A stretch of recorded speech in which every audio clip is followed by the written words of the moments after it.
My father kept two notebooks.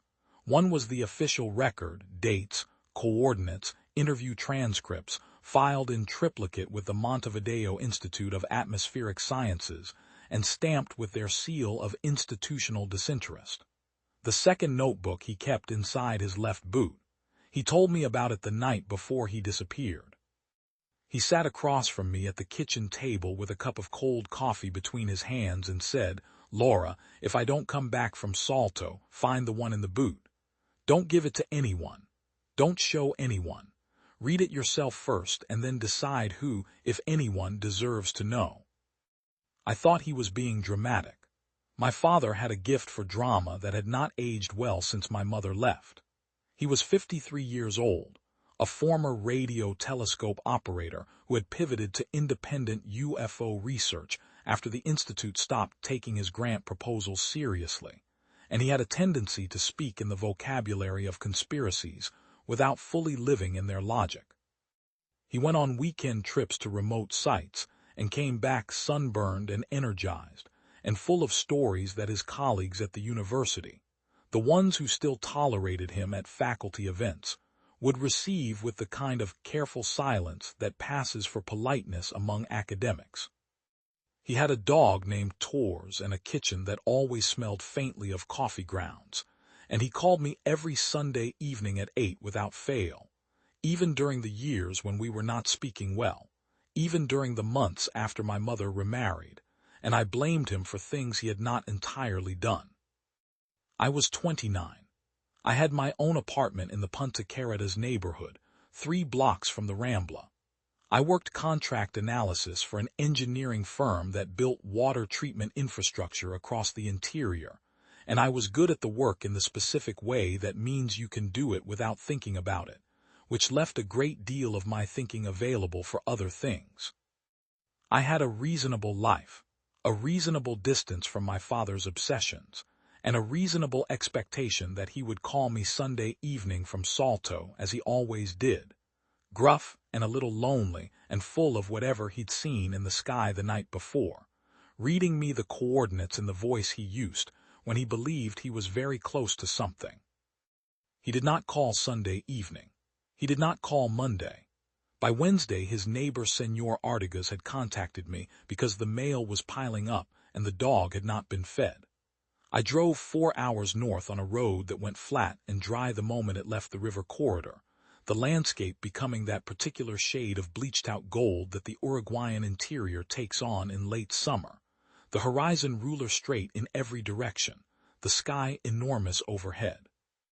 I let myself into my father's apartment with the spare key he'd given me years ago in a moment of uncharacteristic practicality, and I found the cold coffee still on the table, the chair pushed back as if he'd stood up quickly, and his left boot standing alone beside the door.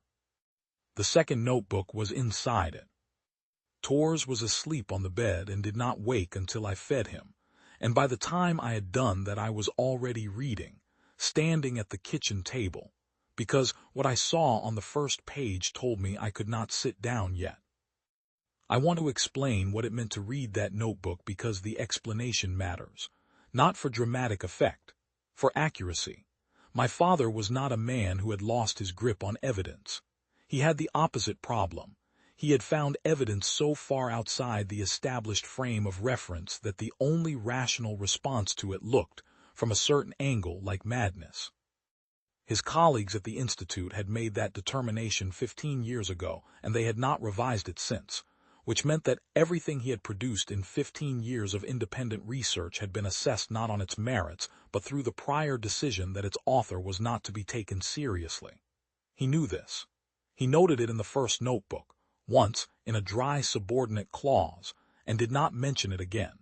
He was not a man who spent much time on things he could not change. He had been tracking disappearances, not the tabloid kind, not crop circles and grainy photographs and frightened farmers with 3 missing cattle. He had been cross-referencing missing persons databases going back to the earliest digitized records, historical indigenous displacement records from the colonial period, Jesuit mission documentation from the 18th century. and pre-Columbian oral tradition compiled by a linguist named Vasquez at the Universidad de la República, who had died of a heart attack in 2014, and whose unpublished notes my father had obtained through a former student of Vasquez's, who believed the notes should not simply disappear with their author. What the cross-referencing showed, laid out in my father's tight engineer's handwriting with its characteristic mix of Spanish and technical shorthand, was a pattern. Not a random scatter of unrelated events that a credulous mind might force into a shape. A pattern with a measurable frequency, a precise geographic distribution, and a temporal rhythm that had been operating, conservatively, for somewhere between 8 and 12,000 years. People vanished in clusters. The clusters recurred. The clusters moved along the same corridors of the South American interior, generation after generation, at intervals that suggested nothing biological, nothing climatological, nothing that any human agency or natural force had ever produced with that kind of consistency over that kind of time frame. The intervals were too regular. The corridors were too stable across centuries in which the populations living near them changed completely. The languages changed, the political structures changed, the land use changed, and the demographic spread of the victims, cutting across age, sex, social standing, and historical era with a uniformity that eliminated every conventional explanation anyone had ever proposed, had a quality my father described in the notebook as indexical. As if something was not hunting, not in the predatory sense where the biology of the hunter shapes the profile of the taken, but cataloging, deliberately, systematically sampling across every available variable, the way you would if you were trying to build a comprehensive record of a species you did not fully understand. That word, cataloging, I have thought about it every day since I read it. I did not go to the police with the notebook. The police in Salto had already been notified of my father's absence through official channels, and had done what provincial police departments do with missing adult researchers who have no evidence of foul play. They had opened a file and placed it in the appropriate tier of non-urgency. I had considered calling my father's colleague Mendoza, who ran a small research collective out of Montevideo that took this kind of material seriously, and who had been my father's closest intellectual ally for the last decade. They had met at a conference in Buenos Aires in 2011 and had maintained an email correspondence that, when I later read through it, gave me a better picture of my father's intellectual life than anything else he had left behind. Mendoza took him seriously. Mendoza pushed back on his methodology when pushing back was warranted and praised his rigor when rigor was present. Of all the people who had known my father, Mendoza was the one I was not afraid to call. I called him from the kitchen table with Torres standing against my legs. Mendoza told me he knew about the Salto trip. He told me my father had believed he was close to something, not just the pattern, not just the theory, but the physical mechanism. A specific location where the corridor narrowed, where whatever was responsible for the pattern came closest to the surface of the ordinary world, where the infrastructure, if that was the right word, was accessible. He had gone to the depression outside Salto to observe because his own preliminary readings of the site had confirmed something he had found at 2 other sites in 2 prior years. Electromagnetic variance that could not be attributed to geology, a specific frequency signature in the low-spectrum range, appearing and disappearing on a cycle that matched the historical abduction intervals, with a precision that my father had calculated at 3 standard deviations beyond coincidence. Mendoza told me he had sent 2 of his own people after my father when the calls stopped. He said one came back. He told me to come to the collective's offices on Cal Reconquista and to bring the second notebook, and to come alone and come during daylight. I want to note that last instruction, because it meant Mendoza already knew something about operating hours. I drove to Montevideo the next morning and left Torres with Senor Artigas.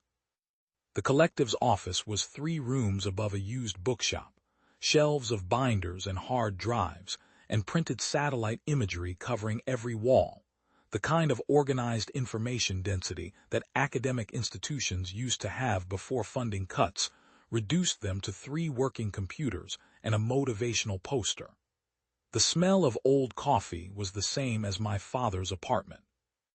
There was a whiteboard covered in notation that I recognized from the notebook, the same spatial coordinate system my father used, and that recognition landed somewhere deep and quiet in my chest.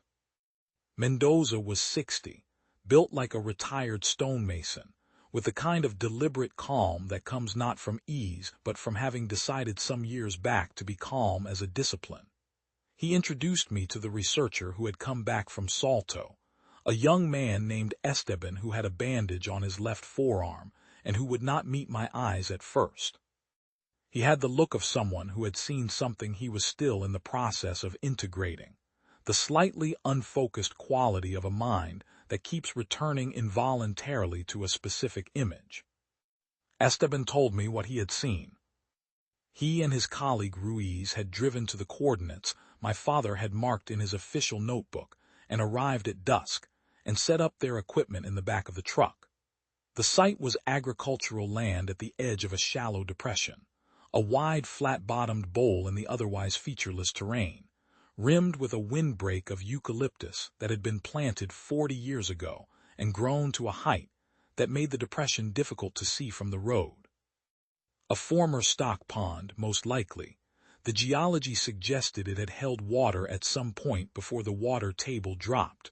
Nothing remarkable from a kilometer out. Nothing on thermal imaging.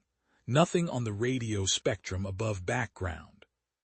At approximately 2 a.m. the instrument stopped working. Not a failure in any conventional diagnostic sense. All power present, all connections intact, every system registering function. But the instrument stopped registering anything external, as if they had been told to be quiet. Then Esteban saw the shimmer. That was his word for it, and he offered no substitute, not because he lacked vocabulary, but because he had thought about it carefully, and decided it was the most accurate term available. A shimmer in the air above the center of the depression, like heat rising from asphalt in summer, but vertical and precisely bounded. A column of disturbed air that was darker than the sky behind it in a way that was not consistent with any optical phenomenon he could name. He said it was about 8 meters wide at the base. He said it was absolutely silent in a way that felt enforced rather than merely absent, the silence of something that had decided not to make sound rather than something that simply didn't. Ruiz walked toward it. Esteban grabbed his arm and Ruiz turned and looked at him with an expression Esteban described as not wrong, exactly, but not fully inhabited either, as if Ruiz was considering something very far away and the body was present but the attention was elsewhere. Esteban said his name. Ruiz looked at him with a quality of recognition that was delayed by a beat, as if the name needed to travel further than usual to find whoever was listening. Then Ruiz turned back and walked toward the shimmer, and Esteban grabbed his arm again, and this time the shimmer was close enough that Esteban's forearm entered its boundary, and Esteban pulled back hard and fast and sat down on the ground, and when he looked at his arm, the skin from wrist to elbow was stippled with small circular marks, each one about the diameter of a pencil eraser, arranged in a grid pattern so regular it could have been produced by a machine. He showed me the arm. The bandage covered the marks, but he unwrapped it for me slowly and held the arm under the office light. The marks were fading but present pale pink circles against his brown skin, geometrically spaced, the kind of precision that has no natural analog in the way bodies get marked by contact with the physical world. Not a burn, not a rash, not a bruise or a pressure injury. A grid laid in with the same confidence you use when you stamp a document. Ruiz was not in the depression when the sun came up. My father was not there. The shimmer was not there. The instruments worked perfectly after dawn and showed nothing in any spectrum that should not have been there. I read the second notebook to Mendoza and Esteban in its entirety that morning. All 147 pages, my father's handwriting, the dates and coordinates and cross-references, and the long theoretical sections where his argument built slowly and without shortcuts. It took 3 hours. When I finished, Mendoza refilled all 3 of our coffee cups without speaking, sat down heavily, and was quiet for a long time. I sat with the silence. Esteban looked at the floor.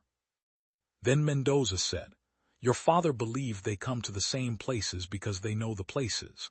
They knew them before we built anything here, before we arrived. The corridors are theirs. We built our farms and our cities inside a system that was already in operation, and they adapted to us the way a river adapts to a new channel, not by changing direction, but by incorporating whatever is now in the way. They kept working."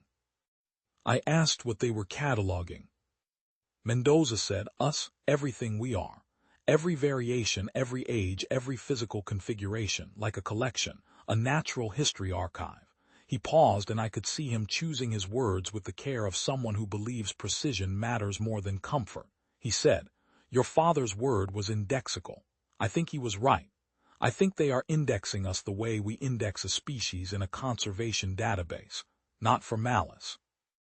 Not for predation or resource extraction or any of the purposes we would assign to something that takes people against their will. For record. The purpose is the record itself." Something about that was worse than malice. I sat with it on the drive back to my apartment. A project that has been running for 10,000 years, patient and invisible and utterly indifferent to what we want or feel or know, taking people the way a botanist takes a sample clipping, not to harm it, not to exploit it, but because the database needs a specimen from this region, this demographic, this period. Because the record must be complete. My father, Ruiz. The thousands in the database, the ones who became historical footnotes and the ones who became legends and the ones who simply never came home, whose families spent lifetimes in grief that had no explanation and no end. Not killed, not eaten, cataloged. Pressed between pages we didn't know existed, in a library we had never seen. I thought if they are cataloging us, they must store what they collect somewhere. I thought the shimmer has an interior. I went back to Salto alone 4 days later. This was not a rational decision in the conventional sense, and I am not going to claim otherwise.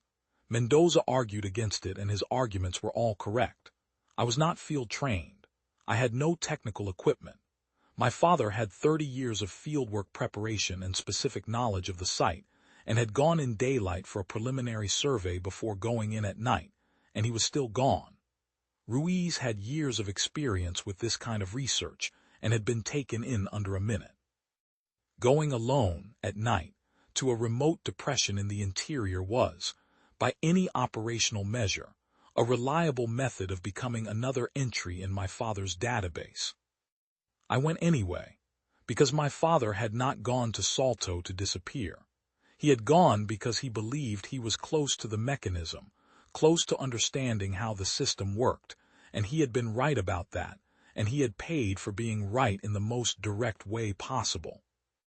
And the last pages of the second notebook, the section I had not read aloud to Mendoza and Esteban, the section I had skimmed and then returned to and read 3 full times before the argument resolved itself into something I could hold as a coherent theory. Those pages had given me something to work with. My father had a theory about the marks. He'd had them himself, briefly. He mentioned it in a subordinate clause on page 91, the way he always mentioned personal data that he considered secondary to the analysis. A prior encounter at a different site 18 months earlier, where something had touched his wrist for less than 3 seconds and left a pattern that faded in 2 days. He had photographed the marks and measured them, and entered the measurements in the notebook with the same care he used for everything else. And then he had done what he always did with an anomalous data set and no institutional support. He had sat with the problem alone until it began to yield. The marks were not random. They were not incidental contact damage, not a residue of whatever physical process the shimmer represented. They were an identifier, a tag, the same operational logic as a leg band on a migratory bird or a transmitter bolted to a bear's ear, a mark applied during initial cataloging that told the system's indexing logic. This individual has already been processed. Close the file. Do not recollect. If that was true, then a person carrying the mark was, from the system's operational perspective, a completed entry. And a completed entry would not trigger the collection protocol. My father had spent the last 20 pages of the second notebook working through how to reproduce the mark artificially. The geometry was not complex in principle, the grid spacing, the individual mark diameter, the total distribution area on the forearm. What made it difficult was precision. He had measured his own marks from the photographs. He had measured Esteban's marks without knowing about Esteban, that is, he had arrived at the same values through independent analysis of his own data, and when I later compared them to Esteban's actual measurements, they were within 0.5 millimeter. Whatever was making the marks was using a template that did not vary. The system was consistent with itself, the way well-engineered systems are consistent, not because it was inflexible, but because the underlying logic required uniformity. My father had left the notebook unfinished in the sense that he had not had time to test the hypothesis. But the hypothesis was there, laid out in his engineer's shorthand, precise enough to act on. I sat in my car outside a farmacia in Salto for 40 minutes. The radio played something I didn't hear. A woman came out of the pharmacy with a bag and got into the car beside mine and drove away, and the space she left felt significant in a way I didn't examine. I went in and bought a fine-point permanent marker, a ruler, and a small flashlight. I sat in the car with the ruler and the notebook measurements, and I drew the grid on my left forearm in permanent marker, working slowly, placing each mark as precisely as I could by hand and eye, checking the spacing against the ruler after every row. It took 22 minutes. My hand was steady through most of it and not entirely steady at the end. The marks did not look like much in the pharmacy parking lot in the afternoon light. They looked like something a child had done. I held my arm up and looked at it for a long time and thought about my father's confidence in the underlying logic. And then I drove out to the road that led to the depression, and I parked 2 kilometers short of it and waited for dark. I came back the second night when nothing happened and sat until 4 a.m. I came back the third night. This is where I have to say something about fear, because fear is part of the record and the record should be accurate. I was afraid on every one of those nights, and I was most afraid on the third because, by the third night, I understood clearly enough what might happen that I had no protection of ignorance left. Anyone who claims to have been unafraid in a situation like that is either constructing a narrative for an audience or they did not fully understand what they were facing. An insufficient understanding is its own operational liability. I was afraid. I had decided what to do with the fear the same way my father had decided what to do with 15 years of institutional dismissal. I took it in as information about the stakes, and I used it to sharpen my attention, and I did not allow it to alter my actions. The third night, just before 3 a.m., the cricket stopped. Not gradually. The way a light switches off one state, then the other, no transition.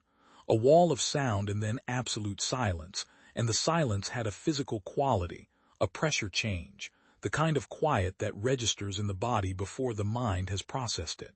I did not move. I sat with my hands in my lap and watched the center of the depression through the windshield. The shimmer was there, exactly as Esteban had described it. A column of disturbed air, dark against the dark sky, 8 meters wide at the base, vertical and precisely bounded and completely silent. The Southern Cross was low on the horizon. The Milky Way was overhead, that dense southern river of light. The shimmer stood between me and them. I got out of the car. The ground was dry and hard underfoot, cracked earth, and it made a sound when I walked, a soft crunching. The sound of late summer in the interior. The smell of eucalyptus from the windbreak was strong, resinous and clean. The shimmer was perhaps 300 meters from where I had parked, and it got larger with every step, not because it was expanding, but because I was approaching, and my sense of its scale was calibrating upward the closer I got. What had looked like a manageable column of disturbed air from inside the car was, at 20 meters distance, something that filled a significant portion of my visual field, a presence rather than an absence, and the darkness inside it was different from the surrounding darkness in a way that is genuinely difficult to describe. The surrounding darkness was the ordinary absence of light. The darkness inside the shimmer was the presence of something that light did not apply to. I stood at 3 meters and looked at it. There was depth to it, layers of something that moved without motion, organized without visible structure, lit from within with a blue-gray light that had no source and cast no shadow. The interior was larger than the exterior. I could see that clearly from where I stood. The spatial geometry of the thing was not consistent with normal physical space, and looking at it too directly produced a mild vertigo that I addressed by focusing on the boundary rather than the interior. I stepped into it. There was no resistance, no sensation of passing through a membrane or crossing a threshold in any physical sense. One step I was outside, and the next step I was inside, and the inside was very large, 100 meters across, perhaps more. The floor was flat and smooth and the same temperature as the air, which was cool, the first cool air I had experienced since leaving the river corridor. The blue-gray light came from everywhere and nowhere. The stillness was not dead but intentional, the stillness of a space designed for a particular kind of activity that does not include sound. There were structures. I will call them structures because I have no better word.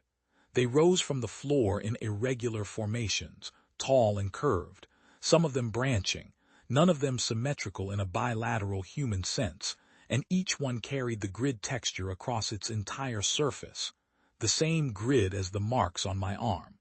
They were dark and they gave off no light of their own. They rose to heights I could not accurately estimate because the perspective inside the space behaved differently from perspective in normal space, and my depth perception, which depends on assumptions about how light behaves, was not calibrated for what the light in this space was doing. And between the structures, moving through the blue-gray non-light with a silence that was absolute in the way the shimmer's silence was absolute, they moved. I had thought about this moment. I had been thinking about it for 3 nights in a car in a field, and for the weeks before that. I had formed expectations based on Esteban's description and my father's notebook, and everything I knew about what the word alien actually means when you use it with precision. I knew my expectations would be wrong. I held them loosely and waited to revise them. They were tall, 2.5 meters, perhaps 3. Bilateral symmetry in the gross structural sense, 2 limbs used for locomotion, 2 limbs held closer to the body, a head equivalent that was larger than a human head in proportion to the body, and held at a slight downward-forward angle, the posture of something that attends primarily to what is below and before it. The surface of them was continuous and textureless at this distance, and in this light, the same dark color as the structures, as if they and the structures were manufactured from the same material or grown from the same source. They moved without sound in the absolute sense I described, not carefully quiet, but simply outside the category of sound production, the way a rock is outside the category of sound production. Their limbs did not gesture. Their movements were direct and purposeful, from one location to another, each movement complete in itself with no wasted motion. There were perhaps 30 of them visible in my immediate area. None of them had looked at me. I stood still. I held my left arm slightly forward with the marked forearm turned outward. I breathed. I waited. My father had written in the last pages of the notebook, "They do not experience us as agents. We are to them what the banded bird is to the ornithologist, a subject of study, something to be measured and tagged and returned to the population. The processes they perform on us are not inflicted in the sense that a hostile act is inflicted. They are applied the way a procedure is applied, with the indifference of a system that has not registered the moral status of what it is doing, because the question of moral status has never arisen in its operational history. We have never given them reason to consider it. He wrote, "The way to change the relationship is to become something they cannot categorize. To become something they cannot categorize, demonstrate that we understand the system." One of them stopped. The stop was complete. One moment in motion, the next completely still, with a quality of arrested attention that was identical to what I imagine when I think of a machine receiving an unexpected signal. The head equivalent shifted its angle from its habitual downward forward to something closer to horizontal. The visual apparatus, whatever it was, oriented toward my outstretched forearm. 30 seconds, 40, 60. It moved, not toward me, across the space to one of the tall structures, and it placed both of its upper limbs against the surface of the structure, and the grid texture on the surface of the structure shifted the way the surface of water shifts when something passes beneath it, a subtle disturbance, a transmission of something moving through the medium. I waited. A second one stopped, then a third, then four more in the further distance, pausing in whatever they were doing and orienting toward me with the same arrested attention quality. The stillness spread through the space the way stillness spreads in a room when someone speaks unexpectedly. None of them approached, none of them retreated, they attended. I turned my arm slowly so the marked surface faced different angles in sequence, as if presenting it for examination from multiple viewpoints, which is what I was doing. I held it steady when the attention of the nearest one appeared to intensify. The permanent marker grid was imprecise by any engineering standard. I had drawn it by hand with a ruler and an open-tip marker. The circles were not perfect circles. The spacing had accumulated error over 22 minutes of careful work. But I held it there because the alternative to holding it there was to stop, and stopping was not an option. I had driven 4 hours and slept 3 nights in a car to exercise. My father's notebook, page 143. They respond to anomaly by halting the process. When a subject does not conform to expectation, the system pauses. This is not a design flaw. It is appropriate behavior for a cataloging system. You do not continue to process data that does not fit the schema until you have resolved the discrepancy. But the system was not designed to handle this class of discrepancy. A cataloged specimen does not re-enter the collection site of its own volition. A cataloged specimen does not return to observe the catalogers. There is no schema for this. I said in Spanish, which I knew they could not understand as language, "I am looking for Gonzalo Pereira, my father. He came here 4 weeks ago. I want him back." The words went into the careful stillness and were absorbed by it. But the act of speaking, the deliberate production of structured sound, of patterned breath, of language used as address and directed at them, that produced a response, not in any single individual but in the collective quality of the space. 3 more stopped. Then the remaining moving forms slowed until the entire visible population was either still or nearly so. The attending quality intensified. I had the strong and unverifiable impression of a system encountering a query type for which it has no indexed response. Not a failure state, but a processing state, something that requires more resources than the routine and therefore takes longer. I walked to the nearest structure and put my hand flat against it. The surface was neither warm nor cold under my palm, and the grid texture registered against my skin precisely, fine and regular, like a very close-set mesh. The moment I made contact, the surface shifted, not mechanically, not with any visible moving part, but with the quality I can only describe as awareness, a recognition of contact from an unexpected direction. Like putting your hand on the flank of an animal that was not expecting to be touched, and feeling the attention arrive in the body before any movement follows. Then through my palm, through the bones of my hand and up into my forearm, I felt the vibration. Below the threshold of hearing, below the range where vibration has a pitch that language can assign, a frequency like the deepest register of a large transformer felt through a concrete wall, steady and old and entirely confident of its own continuity. a system that had been running for 10,000 years and expected to run for 10,000 more. I pressed harder, I spread my fingers, I thought about my father's handwriting, his shorthand, the cold coffee on the table, the boot standing alone beside the door with the notebook still inside it. The vibration changed. A shift in the bass frequency, subtle but present. A different note in the same instrument. The quality of the change was not distress and it was not welcome. It was interrogative, the system processing a new variable. I kept my hand on the surface and I thought deliberately about what I wanted to think. You have been doing this for 10,000 years. We let you because we did not know. We did not know what the pattern was, what the corridors meant, what the marks were for. We lost people and we grieved and we told stories about the lost ones, and the stories accumulated over the centuries into bodies of mythology, and the mythology was filed in linguistics departments under codes that meant believed but unverified and was read by fewer and fewer people as the institutional priorities shifted, and you kept working, undisturbed, on schedule. We know now. And knowing changes what we are, not what you cataloged. That record is accurate for what we were when you took those samples. What we are now. A species that has read its own pattern back and understood it and stood up from the table and walked to the source. You cannot catalog what you cannot predict, and you cannot predict something that has decided to walk into the structure and put its hand on the fundamental system and refuse to remove it until it receives an answer.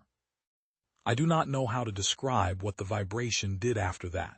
It changed again, a second time, differently. If I had to put language to it, I would say it shifted from interrogative to something adjacent to reassessment, as if the query was rerunning with updated parameters and the result was not yet resolved. The lights changed. The blue-gray ambient shifted toward something warmer, not warm by human standards, but less cold in its color temperature, and specific areas of the space became distinct from others, brightness concentrating in zones that had been uniform before, the light acting less like ambient illumination and more like the selective lighting of a space that is organizing itself to be read.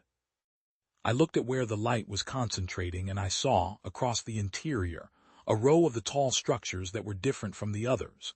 The same form, same grid texture, same height, but oriented differently, inclined back from vertical like a row of books shelved at an angle, and from the surface of each of them something was emanating that was not light and was not sound. A quality of presence, a density of something that was not the structure material. I moved toward them. No one stopped me. The beings in the space, every one of them still now, attended without interfering. And I have spent 2 years trying to determine whether that was because the tag on my arm worked as my father theorized, or because the anomaly of my presence had suspended the standard operational response pending resolution of the query, or some combination. I don't have a definitive answer.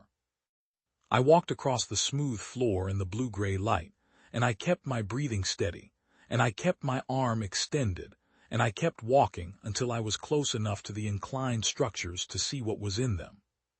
The structures held people. Not visibly in the sense of a body in a container, not the way a person is visible inside a room or a vehicle. But there was a presence in each structure that was not the structure's own presence, and as I stood before the nearest one, the grid texture on its surface resolved, in the changed light, into a form. A human silhouette rendered in the grid, the way a figure is rendered in a tapestry, made of the medium itself rather than placed inside it, every detail of the person's shape and dimension encoded in the pattern of the surface texture, in a way I could see once I knew to look for it. I put both hands flat on the surface of the nearest inclined structure. The vibration that came back through my palms this time was not the baseline hum. It was complex, layered, dense with harmonics, the way a chord is different from a single note, and buried in those harmonics was something that had no rational framework I could apply to it, and that I responded to anyway, at a level below language and below reason, with a certainty that was not analysis. It was recognition. My father was in there. I cannot prove this to anyone who was not in that space with me, and I am not interested in arguing it. I can tell you that I know it with the same quality of certainty that I know my own name, not a conclusion, not an inference, but a direct registration. He was in there, in the structure, in whatever intermediate state a catalogued and stored individual occupies between the life they were living and wherever they are ultimately meant to go. I kept both hands on the surface. I kept the pressure steady, and I thought about the one anomaly in my father's database. The thing he had flagged on page 89 in red pen with 3 circles around it. The thing that had no explanation in the conventional literature, because no one had ever assembled enough data to see it clearly. There were no repeat abductions. In the entire dataset, tens of thousands of documented disappearances across 10,000 years of operation, representing perhaps 1/100th of the actual total given the gaps in historical record. Not one confirmed case of the same individual being taken twice. One encounter and then nothing, for the remainder of that individual's life, regardless of how many times they lived near or visited a corridor. The tag was permanent. Catalogued meant closed. And a closed file, from the system's operational logic, was a file that did not require revisiting. A library does not check out its archived material and reshelve it. It holds what it holds. But a library has never had a patron enter from outside the cataloging protocol and stand at the shelves and demand a specific volume. I thought about the vibration shift, the reassessment, the system running a query it was not pre-built to resolve. I thought about the fact that no one in the space had stopped me from walking to these structures, and that the structures themselves had responded to my contact with something other than baseline function. I thought about my father's handwriting, page 143. When a subject does not conform to expectation, the system pauses. And I pressed harder on the surface, both palms flat, and I said aloud in Spanish, to something that could not understand Spanish but that was clearly attending. He already has the mark. You processed him. He is a closed file. There is no operational reason to hold a closed file in active storage. Let me take him back. The vibration went very low.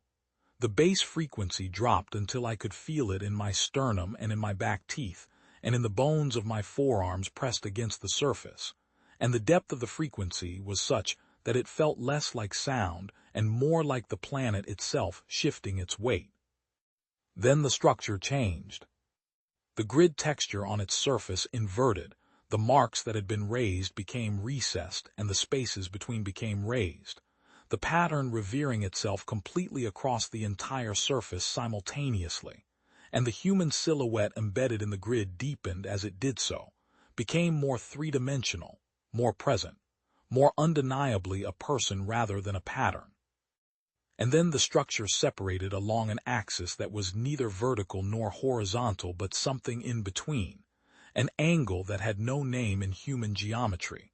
Opening the way, a problem opens when the right question is finally applied to it. Not dramatically, not with any sound or visible mechanism, simply ceasing to be closed. And my father was there. He was standing. He looked like himself. That is the first thing and the most important.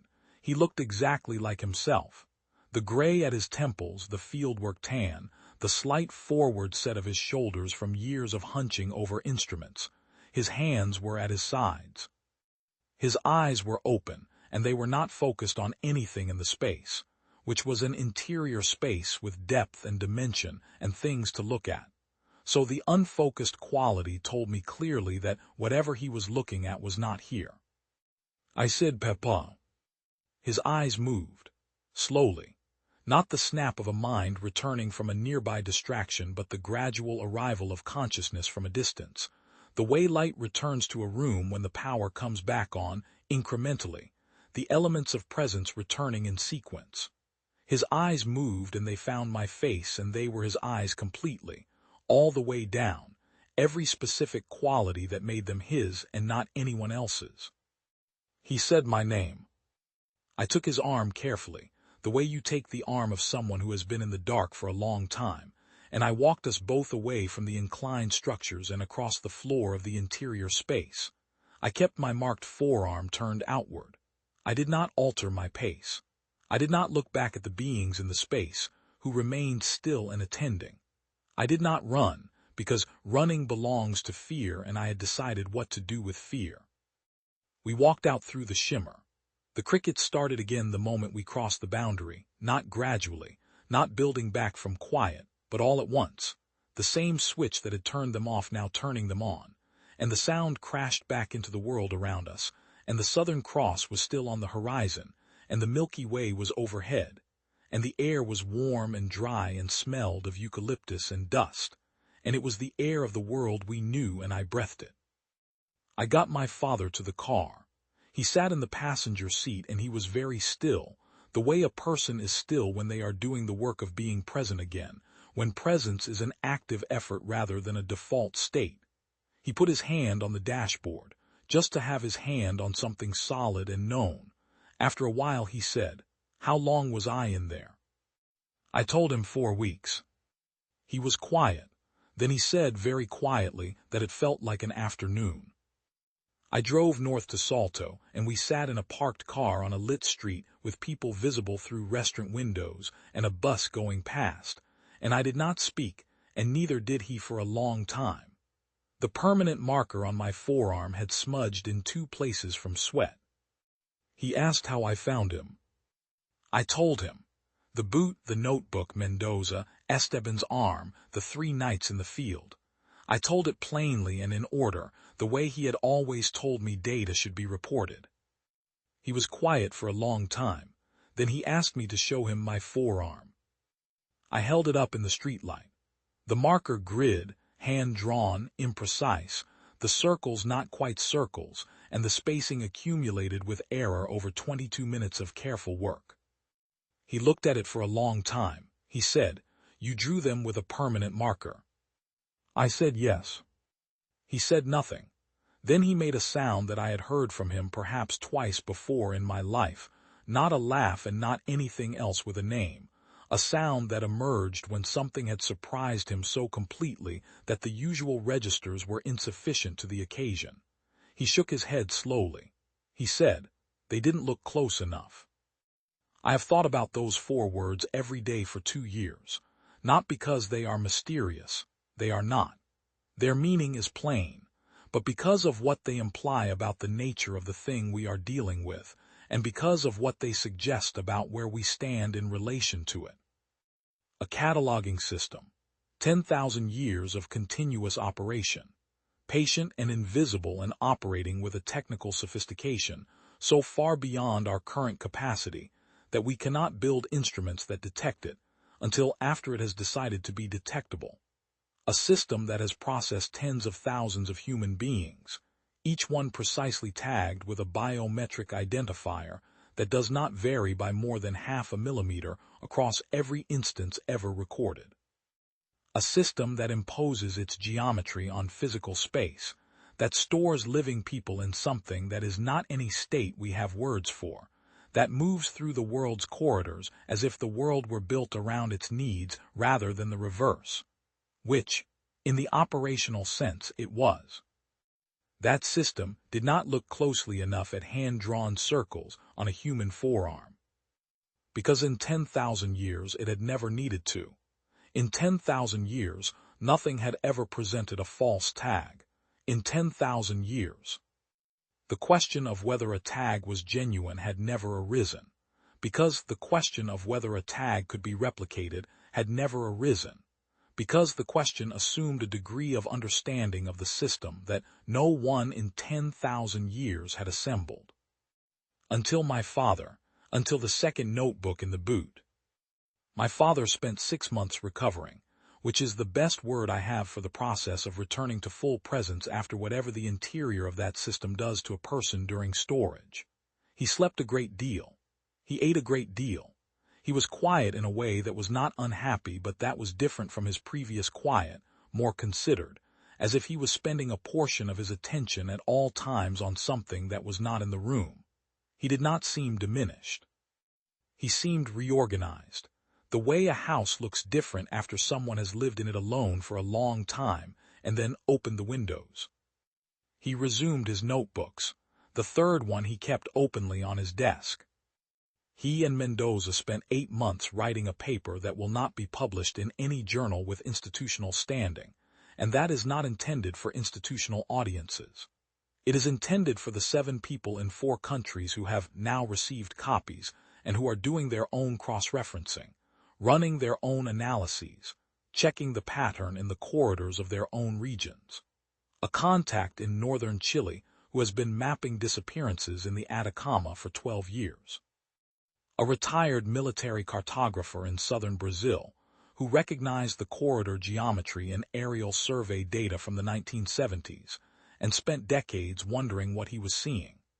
A researcher in Colombia who has the oral tradition material from 3 indigenous communities whose accounts match my father's Uruguayan data with a consistency that cannot be coincidental. The system is global.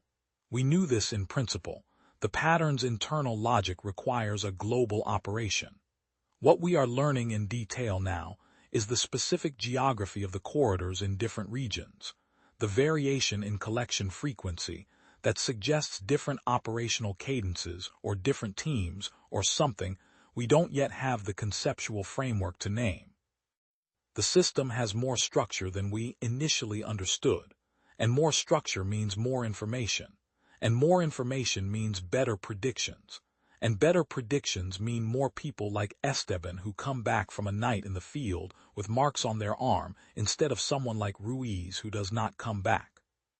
We have not yet attempted another retrieval. This is a deliberate choice. The Salto corridor went quiet after that night. The shimmer has not appeared in the depression at the expected interval, which is itself significant data. The system paused. Something in what happened that night caused it to reprocess its operational parameters for that site, and until we understand more about what triggered the pause and what the reprocessing will produce, we are watching rather than acting. Watching and measuring and recording in 4 countries simultaneously, which is something that has never been done before. There is no institutional body overseeing this. There is no government involvement. There is no budget in any formal sense. There is my father at his desk with the 3rd notebook, and Mendoza in the office on Cal Reconquista, and the contacts in 4 countries, and the growing body of data that is being assembled by people who have decided that the record matters more than the recognition. We are not heroes in any story we have told ourselves about heroes. We are researchers. We are a daughter who drove 4 hours north because her father's chair was pushed back and his coffee was cold, and she could not accept the alternative explanation. We are an engineer who spent 15 years being wrong in public and kept his records anyway because the data was the data regardless of what the institution thought of the man holding it. We are a young man named Esteban who showed me his arm in a room above a bookshop and did not look away. My father said to me this morning, over coffee that was hot this time, with Tors asleep under the table, they built the system for what we were. They designed it around the assumption of a species that does not know it is being catalogued. They did not build it for what we're going to become. I thought about what it means to be a species that has just found its own library. I thought about the specific kind of anger that comes not from malice directed at you, but from the discovery that you have been managed, categorized, handled as a data point in someone else's long project, and the specific quality of human response to that anger, which is not to accept the categorization, not to negotiate with it, but to understand it well enough to use it against itself. I drove home to Punta Carretas in the early light, and the river was silver through the gaps between the buildings and the city was waking up around me, and the people in the other cars did not know. Most of them do not know yet. That will change as the record grows and the contacts multiply, and the data accumulates beyond the point where it can be dismissed. Last night my father and I drove to a site 3 hours east, a different corridor, a different depression in different terrain. We parked and opened the windows and marked our forearms in the dark with the fine point permanent marker, and we sat and we listened. We were not there to go in. We were there to observe, to count the intervals, to measure the frequency signature with better instruments than Esteban and Ruiz had, instruments calibrated specifically for the low-spectrum range my father identified, and to record what we found in the third notebook. The shimmer appeared at 1:47 a.m. and was gone before 3. We measured everything. We recorded everything. We drove home in the early light, and my father wrote in the third notebook while I drove, his handwriting moving steadily across the page in the dark of the car. They do not know we were there. They do not know we are counting. They do not know that last week Mendoza confirmed the Chilean contact's corridor frequency matches the Salto site's frequency at the base level, which means the sites are linked, not geographically proximate, but operationally connected, part of the same underlying system the way two branches of a river are part of the same watershed. That is not a metaphor. That is a structural inference from matching data, and it changes the scale of what we are mapping. We are not mapping isolated sites. We are mapping a network. They do not know that the Brazilian cartographer sent us aerial survey overlays last month that show the corridor geometry in his region, extending continuously for over 600 kilometers. A single unbroken operational zone running through terrain that spans 4 states and 4 distinct ecological regions, and that no human infrastructure project in the history of the country has ever interrupted. Because you cannot interrupt something you cannot see. Because the network does not care about our borders or our boundaries or our centuries of infrastructure development, any more than the river cares about the property lines it crosses. They do not know that in 4 countries, other people are counting too, in other corridors, with other notebooks, assembling the shape of something that has been operating without observation for 10,000 years, and is now being observed for the first time by the thing it thought it understood. That is the only advantage we have. Not technology, not numbers, not firepower. The fact that we are the only element in this equation that knows it has something to prove, and that we are the only element that ever got angry enough about what we found to sit in a field in the dark and start taking notes. My forearm still has the marker grid on it. I draw it fresh every few days. It is imprecise by any engineering standard. It is completely sufficient. My father would fill another notebook, and another. And the 7 people in 4 countries would fill their own. And as those notebooks multiplied and the corridors were mapped and the intervals were charted, and the system structure became known to us in the way we know the structures of things we have decided to understand. As that happened, something that had worked without interruption for 10,000 years would be sitting with an unresolved query and an anomalous dataset, and doing the only thing a system does when the data no longer fits the model. Starting over. And this time, we would be watching when it did.